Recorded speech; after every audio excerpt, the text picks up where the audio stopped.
Something like that happened to me a couple weeks ago, and I literally thought I was losing my mind. I was like, around Christmas, I for some reason wasn't sleeping good at all, and I was just feeling really out of it. And I was shipping stuff for eBay, and that morning, it was also like a crappy day, so I was out of it for that too. It was like rainy, and I had to go run errands. So in my head, I was like, I have to ship this package. It's all ready to go. I just need to put it in the mailbox. And I kept repeating that to myself because I didn't want to forget. So I leave my house. I have the package in my hand. And I'm like very sensory in that way. I have to like touch it and feel it and like to reassure myself that I'm doing it. And then the mailbox is right down the street from me and I'm walking to it. And as the mailbox is in front of me, I say to myself, okay, Larissa, make sure you put that in the mailbox. This is really important. And the mailbox also is a sensory experience because when you open it, it like squeaks, and it's kind of like another reassurance, like, okay, you did this, like, you know, just like a sense memory thing to know that you like completed your task. So like an hour later, I'm like out running errands, and all of a sudden out of nowhere, I'm like, did I mail that package? And I could not remember for the life of me if I had mailed it or not. So I go back in my car and I'm like, did I put it in my car? Like, did I just blank out and just go right to my car because my car was right there? It wasn't there. I'm like, did I drop it? What the fuck? I kept trying to play it back in my head because, again, I like rely on sensory stuff. So I'm thinking like, did I hear the squeak of the mailbox? Like, did I feel it in my hand? Like, what happened? It was like I completely blacked out for that moment that I put it in the mailbox, and I had no idea if I mailed it or not until the next day I checked the tracking number and it said it was in transit. But I could not remember putting it in the mailbox. But that's a consequence of just mundane things that people take for granted, you know, like the thing with the mouthwash. Yeah. Like I was like, oh, you know, I do it all the time as like such a process, but then sometimes it's so regular that I just forget. No, I understand that. And that happens to me all the time too.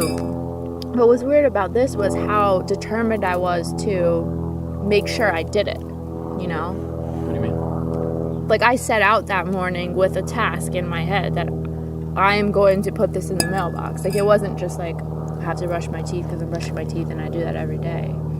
No, I know. But that's also like the more you think about something. I guess so. You know, like I doing the mouthwash thing is not only a routine or a ritual, but rather something that I consciously had to set out to do, right? Like when I first started doing it, I was reminding myself. Yeah. You know, so when you're reminding yourself to do something and at some point, like where's the moment where it becomes hypothetical and real, and sometimes your mind doesn't adjust, I guess, as quickly. I had like panic over it. Like it made me very anxious.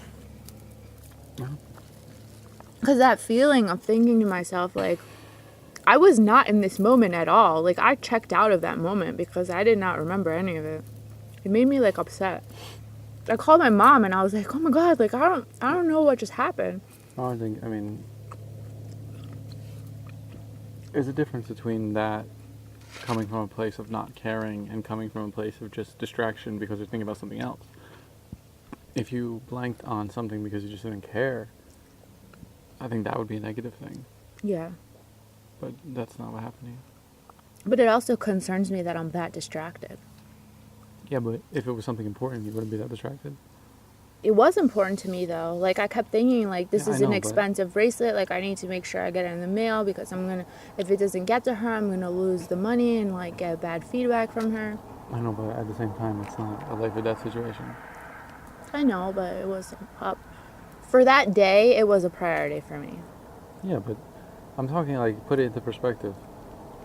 Like it's not something related to a job or family or your health. Yeah, I know. So it was something that was naturally secondary to you, no matter how important it would be.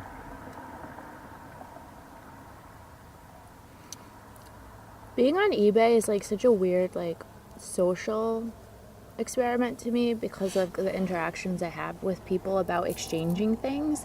I've like learned a lot about. See a little lizard down there? It stopped moving. It's like standing still. No. It's like really, really tiny. It's on tiny. the ground or a rock? Yeah, really on the ground. See it? It's moving. Like straight ahead towards that tree. Oh yeah. It stopped. It was like scampering and it literally stopped. There it goes. Oh my god. That's cool. I like lizards.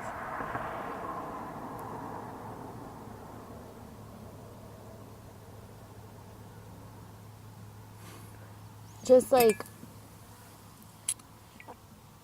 I don't know, it's really interesting. It has its own culture, and like the interactions I've had with people about transactions are very interesting to me. Especially since most of these people, it's not like their main job, they kind of do it on the side. And like, just the culture of transaction. I was pissed the other day because I sold this pair of shoes I didn't want anymore, and also I've been trying to get rid of all my leather. And I thought for used shoes, they were like in excellent condition. They had a little bit of scuffs on the heel. I took pictures of the shoes literally from every angle because I don't want to like misrepresent any item that I'm selling. But the girl got them. Oh, also she paid $10 for them, which I think like $10 for like really nice shoes that are in pretty good condition. Are you really going to complain about that?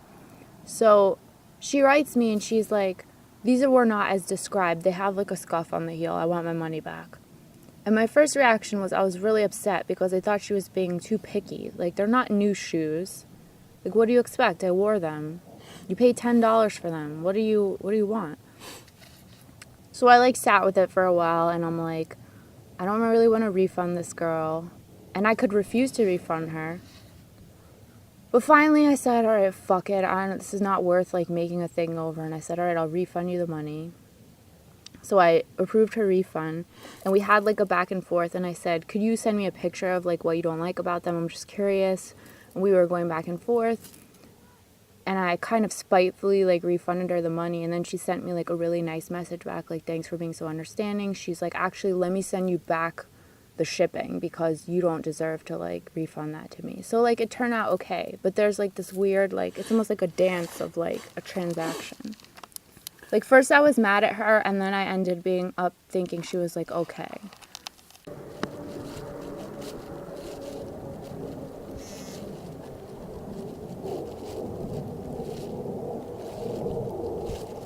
Here I am.